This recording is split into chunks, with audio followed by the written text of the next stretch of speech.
வணக்கம் நண்பர்களே. விஜய் மல்லையா இந்தியாவினுடைய மிகப்பெரிய தொழிலதிபராக திகழ்ந்தவர். அவர் வங்கியில் வாங்கிய கடனை திரும்ப செலுத்தாமல் பெரும் மோசடியாளராக நோக்கத்துடன் மோசடி செய்ததாக இந்திய வங்கிகளில் சில அறிவித்தன. பொதுவாக இந்திய மக்களின் மனதிலும் அவர் பெரிய வங்கிகளை மோசடி செய்தவர் அப்படிங்கிற ஒரு மனப்பாங்கில் தான் இருக்காங்க. உண்மையிலேயே அவர் வங்கி மோசடியாளரா அல்லது பெரும் முயற்சி செய்தவரா? பெரும் முயற்சியில் ஏற்பட்ட பிழைகள் காரணமாக அவர் அவ்வாறு அறியப்படுகிறாரா? அவருடைய அறியப்படாத சில விஷயங்கள். நான் ஒன்றும் விஜய் மல்லையாவின் ஊழியரும் இல்லை, நண்பரும் இல்லை, அவரை நான் நேர்காணலும் எதுவும் எடுத்ததில்லை, அவரிடம் எதுவும் பெற்றதில்லை. ஆனால் ஒரு முக்கியமான விஷயத்தை இங்கு குறிப்பிடுகிறேன். விஜய் மல்லையா பற்றிய ஒரு டாக்குமெண்ட்ரி நெட்ஃப்ளிக்ஸ் அப்படிங்கிற அந்த இணையதளத்தில் டாக்குமெண்ட்ரி இருக்குது, நீங்கள் போய் பார்க்கலாம். ஏன் அந்த டாக்குமெண்ட்ரியை நான் சொல்கிறேன் அப்படின்னா, சிலரை பற்றி நாம் விமர்சனம் செய்யும்போது, உதாரணமாக சந்தன கடத்தல் வீரப்பன், இந்த சாண்டல் வீரப்பன் அப்படின்னு ஆங்கிலத்தில் சொல்லுவாங்க, அது நெட்ஃப்ளிக்ஸ்லேயும் அந்த டாக்குமெண்ட்ரி இருக்குது. இந்த ரெண்டையும் நான் எப்படி ஒப்பிடுறேன்னா, சந்தன கடத்தல் வீரப்பன் ஆர் விஜய் மல்லையா, இந்த கான்ட்ரவர்ஷியல் சப்ஜெக்ட், ஒரு முரண்பட்ட பொருளடக்கம் கொண்டது. இந்த இரண்டு பேரையுமே எந்த சார்பு நிலையும் இல்லாமல் சில ஆவணப்படங்கள் வர வேண்டும். நாம் சந்தன கடத்தல் வீரப்பனை குறித்து பேசும்போதும் ஒரு சார்பு தன்மையோடு, அவர் காடுகளில் விலங்குகளை வேட்டையாடினார், காவல்துறையினர் பலரை கொன்றார், வனத்துறையினர் பலரை கொன்றார், அரசு அதிகாரிகளை கொன்றார் அப்படின்னு ஒரு அது ரெக்கார்டு தான், அது ஒன்றும் பொய்ன்னு நான் சொல்லலை. ஆனால் அந்த புத்தியோடு போய் அணுகுனோம்னா அவரை தப்பாக தான் நம்ம கணிப்போம். ஆனால் அவர் ஒரு விலங்குகளை வேட்டையாடுபவராக, ஒரு அரசு அதிகாரிகளை கொள்பவராக ஏன் மாறினார் என்ற இடத்திலிருந்து ஆரம்பித்தால்தான், அதை நியாயப்படுத்துறதுக்காக ஆரம்பிக்கிறது இல்லை. அப்போ தான் நமக்கு உண்மை புலப்படும்.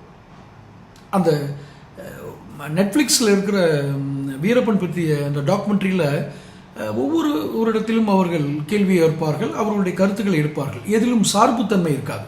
அவர் நல்லவர் என்றோ தீயவர் என்றோ சொல்ல மாட்டார்கள். ஒருவர் சொன்ன காரியத்தை சொல்லி இந்த வீரப்பன் மேட்டரை நான் முடிச்சுக்கிறேன். நம்ம பேச விஜய் மல்லையா பற்றி தான். ஆனால் இந்த வீரப்பன் குறித்து ஒருவர் சொல்லும் பொழுது, காட்டிலிருந்து அவர் பேட்டி கொடுக்கிறார், ஒரு சமூக ஆர்வலர். அவர் சொன்னார், இந்த வீரப்பன் உருவாவதற்கு காரணமாக இருந்த காரணிகள் இந்த காட்டில் இன்னும் உயிரோடு இருக்கின்றன அப்படின்னு சொன்னார். அந்த வாக்கியத்தை நல்லா கவனிங்க. வீரப்பன் ஒரு கேரக்டர் உருவாகிறதுக்கான காரணிகள், த ஃபேக்டர்ஸ், அந்த ஃபேக்டர்ஸ்லாம், அந்த காரணங்கள் எல்லாம் இன்னும் காட்டில் அப்படியே இருக்கின்றன என்றால், இன்னும் ஒரு வீரப்பன் உருவாவதற்கான காரணங்கள், சாத்தியங்கள் இங்கே இருக்கிறது என்று அர்த்தம். சரி, அதோடு அந்த கதையை முடிச்சுருவோம். அவர் நல்லவர் கெட்டவர் என்பதை அந்தந்த மனிதர்கள் சார்ந்தே நாம் விட்டுருவோம். இப்போ விஜய் மல்லையா கேஸ்க்கு வந்தீங்கன்னா, அவர் வங்கிகளில் கடன் வாங்கினார். பெரும் தொழிலதிபர்கள், அவர்கள் சொந்த பணம் என்பது என்ன? அவர்கள் பணத்தில் முதலீடு செய்வது என்ன? முதலீடுகளை மக்களிடமிருந்து பெறுவார்கள், வங்கிகளிலிருந்து பெறுவார்கள். அதை கொண்டுதான் பெரும் முதலீடுகள் நடக்கும். இப்போ நடப்பு காலத்தில், சமகாலத்தில் இருக்கிற அதானி, அம்பானி மற்றும் டாடா, எந்த கம்பெனியை எடுத்துக்கிட்டாலும் சரி,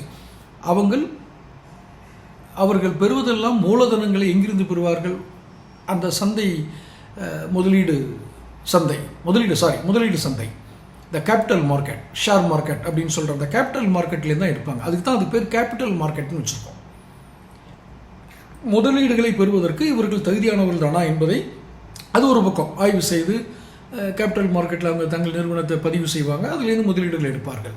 ஆனால் அந்த முதலீடுகள் என்பது அடுத்தவருடைய பணம் தான். இப்போ விஜய் மல்லையா எடுத்துங்க. அவர் இரண்டாம் தலைமுறை தொழிலதிபர். அவருடைய தந்தை, அவர் அந்த பெவரேஜஸ் என்று சொல்லக்கூடிய அந்த ஆல்கஹால் கண்டென்ட் உள்ள பானங்களை தயாரிக்கக்கூடியதில் அவர் நடத்தின தொழிலில் அது பிரபலமானது. விஜய் மல்லையா குடும்பமே அறியப்படுவது என்ன? அவங்க மதுபான உற்பத்தி ஆலைகளை தொடங்கி நடத்தி வந்தவர்கள் அப்படின்னு சொல்லலாம். இன்றைக்கி நீங்கள் பெங்களூரில் விஜய் மல்லையோட அப்பா பேரில் ஒரு வீதியே இருக்குது, ஒரு பெரிய பெங்களூர் சிட்டிக்குள்ளேயே இருக்குது, மையத்தில் இருக்குது, சென்ட்ரலில் இருக்குது. அப்போ அவர் அப்பா பேர் ஒரு வீதிக்கு இருக்கிறதுனால அவங்க நல்லவர்கள் அப்படின்னு நான் சொல்ல வரல. விஜய் மல்லையா செய்த தவறுகளாக அந்த டாக்குமெண்ட்ரியில் என்ன குறிப்பிட்றாங்க அப்படின்னா, ஏர்லைன்ஸில் அவர் இன்வெஸ்ட் பண்ணது, முதலீடு செய்தது, சிவில் ஏவியேஷன், உள்நாட்டு விமான போக்குவரத்து. இந்த விமான போக்குவரத்து துறையில் அவருக்கு முதல் பிழையாக அமைந்தது அவருக்கு அனுபவம் இல்லை. அனுபவம் வாய்ந்தவர்களை வேலைக்கு அமர்த்தினார். அவர் வேலைக்கு அமர்த்தினது யாரும் குறைவான ஆட்கள் அல்ல.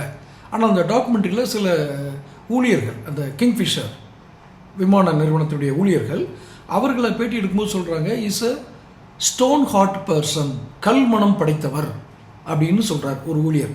ஏன் அப்படி சொல்கிறார் அப்படின்னா, அவருக்கு ஊதியம் நிலுவையில் இருக்கும் பொழுது, அதாவது அந்த ஸ்டாஃப் வந்து சம்பளம் கிடைக்கல அவருக்கு சில மாதங்களாக. அவர் விமானியாக இருக்கிறார், அந்த கிங்ஃபிஷரில் ஒர்க் பண்ணுறாரு, சம்பளம் வரல. ஆனால் இவர் தனது 55-65 வயசு பிறந்தநாளை வந்து கோவாவில் கொண்டாடுறார். யார்? விஜய் மல்லையா. அந்த சமயம், அதெல்லாம் இஷ்யூ ஆரம்பித்த சமயம், இது ஒரு நெருக்கடியான நேரத்துக்கு அந்த கிங்ஃபிஷர் வந்துடுச்சு, சம்பளம் போட முடியல, அது மாதிரி சில விஷயங்கள் நடந்துகிட்டு இருக்கும்போது இவர் தன்னுடைய பிறந்த நாளை உற்சாகமாக கோவாவில் கொண்டாடுறார். பொதுவாக இதை பார்க்கும்போது சம்பளம் கொடுக்க வழி இல்லை, இவன் கோவாவில் போய் பிறந்தநாளை கொண்டாடுறானா அப்படிங்கிற ஒரு பொதுவான கேள்வி எழும். தவிர்க்கவே முடியாது. அந்த கேள்வியை நாம் நியாயம் என்றே வைத்துக்கொண்டு பேசுவோம். ஒருவர் தன் கொண்டாட்டத்தை, தனது உற்சாகத்தை கொண்டாட்டமாக, அப்படி வச்சுக்கோங்க, தன்னுடைய உற்சாகத்தை கொண்டாட்டமாக கொண்டாடுவது என்பது அடிப்படை மனித உரிமையில் தவறில்லை.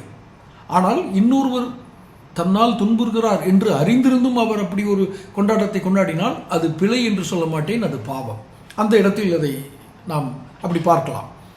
அடுத்ததாக இவர் இதெல்லாம் வந்து அந்த ரூட் காஸ், அதாவது படிம நிலையிலேயே இது வந்து தவறுகளாக நடந்திருக்கிறது. மீண்டும் மீண்டும் அதில் அந்த விமான போக்குவரத்து நிறுவனத்திற்காக பணத்தை கடன் வாங்கி அவர் முதலீடு செய்யும் பொழுதுதான் பலர் எச்சரித்திருக்கிறார்கள். ஈவன் அந்த டாக்குமெண்ட்ரியிலே சொல்கிறாங்க, பொருளாதார நிபுணர்கள் அவர்கள் எந்த வகையிலும் கிங்ஃபிஷர் நிறுவனத்தை சார்ந்தவர்களும் அல்ல, அல்லது அவருக்கு எதிரான மனப்பாங்கு கொண்டவர்களும் அல்ல. பொது ஒரு நடுநிலை பார்வையோடு அவங்க பார்க்கும்போது அவங்க என்ன சொல்கிறாங்க, இதை அவர் பொருளாதார வல்லுநர்கள் ஆலோசனை கூறியும் அவர் மீறினார். காரணம், சில இடத்துல ரிஸ்க் எடுக்கிறதுங்கிறது வந்து பிஸ்னஸ் மேனுக்குள்ள இயல்பான குணம். அந்த குணம் சற்று மிகையாக செயல்பட்டிருக்கிறது. த எக்ஸசிவ் கான்ஃபிடன்ஸ், அதீத நம்பிக்கை, அதில் அவருக்கு ஒரு கனவு இருந்திருக்கிறது. இந்த விமான போக்குவரத்து துறையில் நாம் மிகப்பெரிய சாதனை புரிவோம். அந்த கனவு ஒன்று முதல் தலைமுறையில், அவர் 2ஆம் தலைமுறை. அவர் ஏற்கனவே பெவரேஜஸில் எத்தனாயிரம் கோடியை வந்து ஒரு அவருடைய மதுபான உற்பத்தி ஆலை இந்திய பொருளாதார வளர்ச்சியில் அல்லது மதுபான விற்பனையில் எவ்வளோ பெரிய தாக்கத்தை ஏற்படுத்தியது என்பதையும் அவருடைய வாயில் நேரடியாக கூறியிருக்கிறார் ஒரு சில நேர்காணலில்.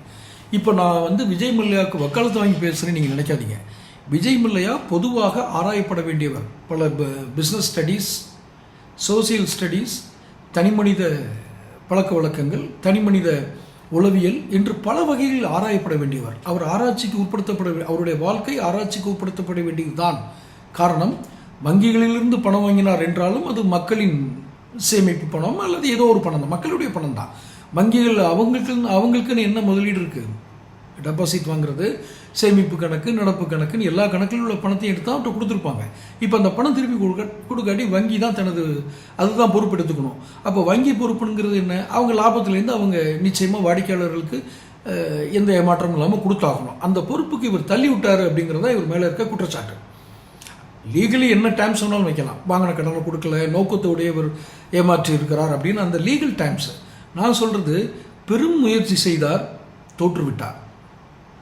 அப்போ பெருமுயற்சியாளர் என்பதையும் நாம் கவனத்தில் கொள்ள வேண்டும். என்னப்பா இது, கடனை வாங்கிட்டு ஊரை விட்டு ஓடி போய் வெளிநாட்டில் உட்காந்துருக்கவனுக்கு போய் இவ்வளவு பெருமையாக பேசுறிய, நீ என்ன மனுஷன் அப்படின்னு என்னுடைய நோக்கத்தை நீங்கள் சந்தேகப்படாதீங்க. ஒரு மனிதனை ஆராய வேண்டிய இடத்தில் நான் சொல்கிறேன். ஒரு வியாபாரியாக, ஒரு பிஸ்னஸ்மேன், ஒரு தொழில் முனைவோர், அவங்க ரிஸ்க் எடுக்கணும். மற்ற எல்லாரும் தயங்குற இடத்துல அவங்க தான் மாத ஊதியங்கள் பல ஆயிரங்கள், ஏன் சில லட்சங்கள் மாத ஊதியமாக பெறக்கூடிய சில ஊழியர்கள் அந்த வேலையை விட்டுட்டு வாங்க அப்படின்னா நிச்சயமாக வரமாட்டாங்க. குறிப்பாக அரசு ஊழியர்கள். நிச்சயமாக நாம் இறக்கும் வரை, இறந்த பின்பும் நம்முடைய சந்ததிகளுக்கும் ஒரு பொருளாதார பாதுகாப்பு இருக்கும் என்று நினைக்கக்கூடிய எந்த ஒரு அரசு ஊழியரும் அந்த வேலையை விட மாட்டாங்க. ஏன்? த எக்கனாமிக்கலி ப்ரொடெக்டட், பொருளாதார பாதுகாப்பு அது மாத ஊதியத்தில் இருக்க. தனியார் நிறுவனத்தில் வேலை பார்க்குறவங்களுக்கு ஒரு சில பொறுப்புகள் இருக்கும். அவங்க வேலை இழக்கும் அபாயம் என்பது எப்போதுமே அவங்க தலைக்கு மேலே தொங்கிட்டு இருக்கிற ஒரு கத்தி தான். ஆனால் பெரும் முயற்சியாளர்களாக மாற வேண்டியது ஒரு தொழில் முனைவோரின் கட்டாயமாக இருக்கிறது. கட்டாயம் மாறி தான் ஆகணும். இந்த ரிஸ்க் எடுக்கிறதுல இருக்க அளவீடு இருக்கு பார்த்தீங்களா, இப்போ அவர் தோற்றதுனால இது மிகையான ரிஸ்க் எடுத்திருக்காரு அப்படிங்கிற, அதாவது எக்ஸசிவ் ரிஸ்க், அபாயங்களை ரொம்ப பெரிய சவாலாக எடுத்திருக்கிறார். இந்த அபாயங்கள் சவால்களாக அவர் ஏற்றுக்கொண்டிருக்கிறார். அது அபாயம் என்று புரியும் பொழுது கப்பல் மூழ்கிவிட்டது. இப்போ கூட அவர் திரும்பி ஒரு விஷயத்தை நல்லா கவனிங்க, திரும்ப செலுத்துவதற்கு தயாராக இருக்கிறார். ஆனால் திரும்ப திரும்ப அவரை ஒரு கடனாளியாக காட்டி அவர் இந்தியாவுக்குள் வரவிடாமல் அவர் சிறைச்சாலையில் சிறைவாசம் அனுபவிக்க வேண்டியிருக்கும், திரும்ப செலுத்தும் தொகை மிக அதிகமாக மதிப்பிடப்படும் அப்படிங்கிற ஒரு அபாயங்கள் இருப்பதனால அவர் வராமல் இருக்கிறதா அவர் சொல்கிறார் ஓப்பனாக. அவருடைய வீடியோக்கள் நீங்கள் நான் சொல்ல வேண்டியதில்லை, சோசியல் மீடியாவில் நீங்கள் சமூக வலைதளங்களில் பார்த்தீங்கனாலே அவருடைய வீடியோக்கள் இருக்கும், டாக்குமெண்ட்ரி இருக்கும், அதில் பலருடைய ஆய்வுகள் இருக்குது. அவர் திரும்ப இப்படி வந்துட்டால் கூட அவரால் பழைய மாதிரி அந்த தொழில் நிறுவனங்களை நிலைநிறுத்திட முடியுமா, பொருளாதார ரீதியாக அவர் வலுவாக இருப்பாரா அப்படின்னு கேட்டால் ஆம் என்கிறார். யார்? விஜய் மல்லையா. ஆம், என்னால் திரும்பவும் என்னுடைய தொழில் சாம்ராஜ்யத்தை நிறுவ முடியும். இந்த இடத்துல தான் இவருடைய நம்பிக்கையை குலைப்பது, இவருடைய நம்பிக்கைக்கு உரிய அந்த இடம் வராமல் இருப்பதற்கான காரணம் அரசியலும் இதில் கலந்திருக்கிறதோ என்ற ஐயம் நமக்கு ஏற்படுகிறது. கிட்டத்தட்ட நம்ம ஐயங்களை உறுதி செய்வது போல தான் சில செய்திகளும் இருக்கும். அதை நான் மறுக்கலை, இங்கே அரசியல் இருக்குது, இல்லாமல் இவ்வளோ பெரிய தொழிலதிபர் வெளிநாட்டுக்கு ஓட விட்டு அப்படிலாம் இருக்க வாய்ப்பு இல்லை. பெரிய கப்பல், ஒரு கப்பல் மூழ்குகிறது என்றால் ஒரு படகு மூழ்வதற்கும் ஒரு பெரிய கப்பல் மூழ்வதற்கும் வித்தியாசம் இருக்கிறது. ஒரு படகு அது மூழ்கி போவதற்கு எடுக்குகிற நேரம் ஒரு கப்பல் நாள் கணக்கில் கூட ஆகும். காரணம் கப்பலுடைய வலிமை, படகின் அளவு சிறியது. விஜய் மல்லையா ஒரு கப்பல், அது மூழ்க ஆரம்பிக்கிறது என்பது தெரிந்த உடனேயே அவர் மீட்டெடுக்க முயற்சி செய்திருப்பார். எங்கோ ஒரு தடங்கள் இருக்கிறது, எங்கோ ஒரு பிழை இருக்கிறது, போதாமை இருக்கிறது. மிகப்பெரிய மனிதர் அவருக்கு தெரியாதா அப்படின்லாம் விட முடியாது. அவருக்கும் இப்போ அறிவு போதாமை இருந்திருக்கும், அனுபவ போதாமை இருந்திருக்கும். ஆனால் மீண்டும் வாய்ப்பு அளிக்கப்படுவதில் ஏதோ திரும்ப திரும்ப ஒரு தவறு நடக்கிறது என்று தான் எனக்கு தோன்றுகிறது. எதை வைத்து சொல்கிறேன்? நான் முதலில் இந்த வீடியோ பதிவோட முதல்ல சொன்னது தான், அவர் பெரும் முயற்சியாளரா அல்லது மோசடியாளரா, இவ்வளோதான். இதுக்குள்ளே ஒரு விடையை நம்ம கண்டுபிடிச்சிட்டோம்னா அடுத்து அவருடைய எதுக்கு பண்ணலாம். இப்போ எதுக்கு விஜய் மல்லையை பற்றி பேசணும் அப்படிங்கிறதுக்கு நான் சொல்கிற ஒரே காரணம், அவருடைய வாழ்க்கை பாடத்தில், அவருடைய வாழ்க்கை முறையிலிருந்து தொழில் முனைவோர், வியாபாரம் செய்பவர்கள் பல பாடங்களை கற்க வேண்டியிருக்கும். கற்றுக்கொள்ளுங்கள், நல்லதோ கெட்டதோ அது நீங்கள் கற்றுக்கொள்ளுங்கள் என்பதற்காகத்தான் விஜய் மல்லையா சப்ஜெக்டை நான் எடுத்தேன். தொடர்ந்து பல ஆய்வுகளை நடந்த விஷயங்களை, வரலாற்று ஆய்வுகளை நாம் பெறுவதற்கு நாம் ஆய்வு செய்வோம், கலந்து பேசுவோம். என்னுடைய பதிவுகள் சேர்வதற்கு சேனல் சப்ஸ்கிரைப் பண்ணிக்கோங்க, நோட்டிஃபிகேஷன் பெல் பதிவு பண்ணுங்கள். கட்டாயம் உங்களுடைய கருத்துக்களை கமெண்ட் பாக்ஸில் பதிவிடுங்க. அப்போ தான் என்னுடைய அடுத்த கட்ட கருத்துக்களை நான் சற்று மேம்படுத்தி சொல்ல முடியும். நன்றி.